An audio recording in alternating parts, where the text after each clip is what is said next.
My name is Arthur Johnson. I'm the Chief Executive Officer for the Center for Sustainable Engagement and Development here in the Lower Ninth Ward, New Orleans, Louisiana.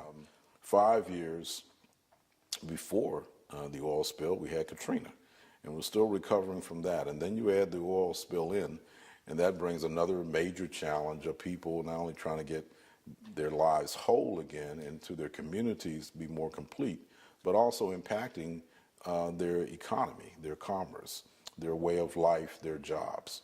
And so those are probably many of the challenges that are faced.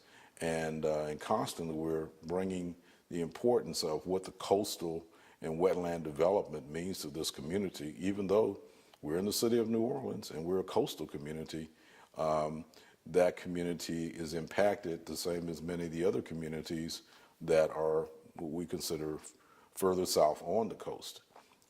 I think also challenges of, this is a minority community. It's a community made up of a lot of retirees, seniors, and disabled, or a combination thereof. So when we talk about the needs of that community, for example, pharmaceutical, those were impacted as relating to the oil spill and getting what they need because they had to go further than what they were accustomed to get the medicines they need. Also, with their households, it changed considerably in Katrina, and then you impact the oil spill and add something else. So as people were looking how their lifestyles were to be different, they wind up coming to their parents' home or to their grandparents.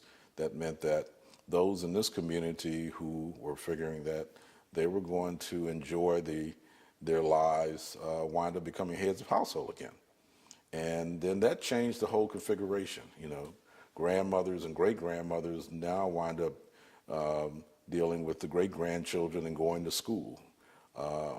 Many times they were the only stable member of that family because jobs were lost or because their children had to take a job somewhere else and left the core of their family in a more stable position here in the Lower Ninth Ward. So these are all challenges, and sometimes they're not recognized as being important, particularly when you look at an urban community and you look at a minority community, but they are just as important and sometimes even more so of what makes a difference. But the resiliency of our residents and of this family, I think, provides the stabilization in Louisiana, in New Orleans, and in the Lower Ninth Ward.